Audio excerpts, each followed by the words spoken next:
Hello दोस्तों, आज के इस वीडियो में हम आपको दी गई संख्याओं का एलसीएम निकाला सिखाएंगे कि उन संख्याओं का एलसीएम कितना होगा या एलसीएम किस प्रकार निकाला जाता है। जैसा कि आप लोग जानते हैं कि हमारे एक्सेल में हमको एलसीएम निकालने के लिए एक फार्मूला दिया गया है। उस फार्मूले का नाम है एलसीएम। लेकिन वो एलसीएम फार्मूला, उस फार्मूले में जैसे ही आप संख्या डालते हैं, नंबर 1, नंबर 2, नंबर 3, वो आपको सीधा आंसर प्रदान करता है कि ये आंसर होगा। लेकिन वो आंसर किस प्रकार आता है, उन संख्याओं का एलसीएम किस प्रकार निकालते हैं, आज की इस वीडियो में हम आपको एलसीएम निकालना बारीकी से सिखाएंगे, स्टेप बाय स्टेप। इस वीडियो को देखने के बाद आपके दिमाग में एलसीएम संबंधी कोई भी समस्याएं नहीं होंगी। जैसा कि आप जानते हैं कि इन ये संख्या दी गई है 105, 125, 188। ये हमारी एक टेबल हमने बना के रखी है, उसमें संख्याओं को हमने नोट डाउन कर दिया है। फंक्शन के माध्यम से आइए जानते हैं कि इन संख्याओं का एलसीएम कितना होगा। फार्मूले के माध्यम से सेल पर चलते हैं, बराबर का निशान लगाते हैं, लिखते हैं एलसीएम। एलसीएम लिखने के बाद फार्मूला को एक्टिव करते हैं। वो हमसे नंबर 1, नंबर 2, नंबर 3 मांगता है। तो जो नंबर हमारे पास 1 है उसको देते हैं 105 इक्वल टू दूसरी संख्या हमारे पास है 125, 125 लिखते हैं। इसके बाद हमारी तीसरी संख्या है 188। 188 लिखने के बाद ब्रैकेट क्लोज कर देते हैं, शिफ्ट के बाद ब्रैकेट क्लोज, इंटर। देखिए ये हमारे पास जो आंसर आया, ये आंसर एलसीएम ने किस प्रकार इस आंसर की गणना की। आइए चलते हैं और इस टेबल के माध्यम से इस वीडियो में हम आपको उन संख्याओं का आंसर निकालना सिखाएंगे। एलसीएम में किस प्रकार उन संख्याओं की गणना होती है। हमारे पास तीन संख्या दी गई है, 105, 125 और 188। इन तीनों संख्याओं को वह कौन सी छोटी व छोटी संख्या है जो या तो इन तीनों में भाग चला जाए या तो इन तीनों में किसी एक को विभाजित कर दे, वह संख्या हम लेते हैं। तो यहाँ पे सबसे पहले हम दो संख्या लेते हैं। जब दो से इन 105 में भाग देंगे तो यहाँ पर भाग जाएगा नहीं, तो यहाँ पे पूरी पूरी 105 लिख लेते हैं। 105 लिखने के बाद 125 में भाग देते हैं तो 125 भी हमारा 2 से नहीं कटेगा पूरा पूरा, तो यहाँ पर 125 नोट डाउन कर देते हैं। इसके बाद जब 188 में भाग देते हैं तो ये हमारा पूरा पूरा कटने के बाद यहाँ पे हमारा 94 हमको प्राप्त होता है। इतना तो आप लोग आसानी से निकाल लेंगे, इस पर कोई बड़ी बात नहीं होगी। फिर दूसरे स्टेप में चलते हैं। दूसरे स्टेप में चलने के बाद फिर हम इसको 2 से भाग देते हैं।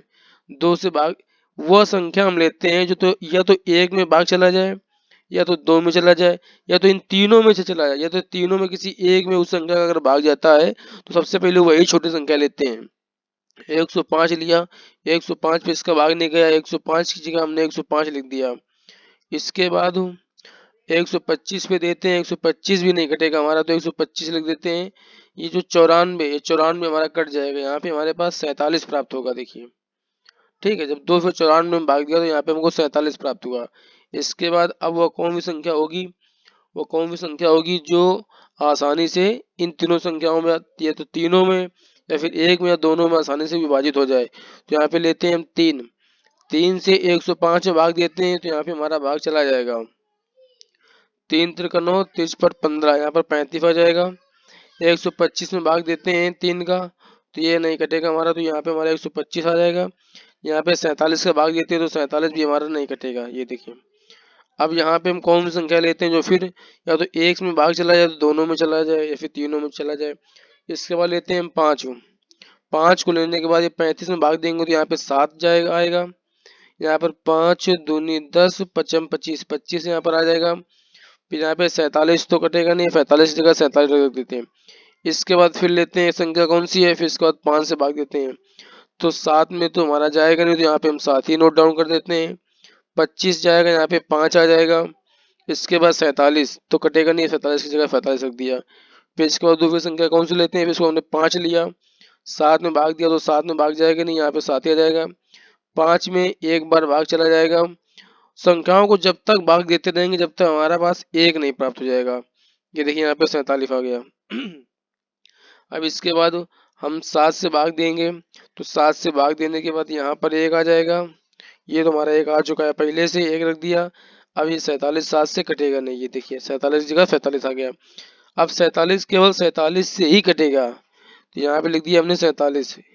यहाँ पे हमारा आ गया एक, यहाँ पे आ गया एक, यहाँ पर आ गया एक। अब देखिए हमको कौन कौन सी संख्या मिली, ये मिली 2, 2, 3, 5, 5, 5, 7, 47। अब हमको क्या करना है, 39 35 00 लाने के लिए क्या करेंगे, जो यहाँ पे संख्याएं हमको प्राप्त हुई हैं उन संख्याओं को बारी बारी से नोट डाउन करेंगे। सबसे पहले हमको 2 प्राप्त हुआ, फिर इसके बाद हमको 2 प्राप्त हुआ, फिर इसके बाद हमको 3 प्राप्त हुआ, फिर इसके बाद हमको 5 प्राप्त हुआ, फिर इसके बाद हमको 5 प्राप्त हुआ, फिर इसके बाद हमको 5 प्राप्त हुआ, फिर इसके बाद हमको 7 प्राप्त हुआ, फिर इसके बाद हमको 47 प्राप्त हुआ। अब इसके बाद क्या करना है, इन सभी संख्याओं को आपस में गुणा कर लेना। या तो आपके पास कैलकुलेटर हो तो उस पर 2 गुणे 2 गुणे 3 गुणे 5 गुणे 5 गुणे 5 गुणे 7 गुणे 45 कर दीजिए, आपको ये आंसर प्राप्त हो जाएगा। देखिए, या फिर किस प्रकार करेंगे, इस 2 को इससे गुणा करेंगे, जो हमको प्राप्त होगा उसका इससे गुणा करेंगे।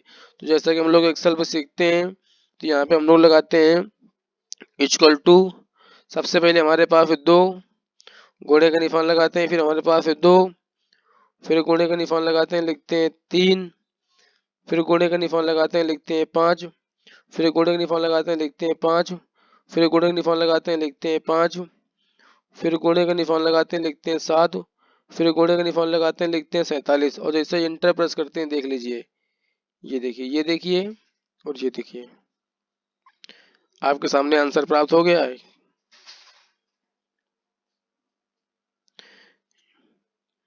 सभी संख्याओं को आपस में हमने गुणा कर लिया। सबसे पहले हमारे पास 2 है, यहाँ देखिए 2 लिख लिया, फिर 2 है, फिर 2 लिख लिया, 3 है, इसी प्रकार संख्या को लिख लिया। इसके बाद हमने इंटर प्रेस कर दीजिए। तो एक्सेल में एलसीएम फंक्शन इस प्रकार वर्क करता है।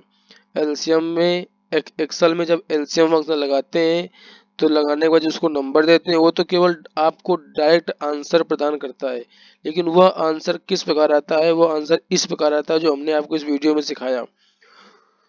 तो हम आशा करते हैं कि हमारे बताए गए इस एलसीएम फंक्शन में आपको भली बात समझ में आ गया होगा कि दी गई संख्याओं को एलसीएम किस प्रकार निकालते हैं। तो नमस्कार दोस्तों।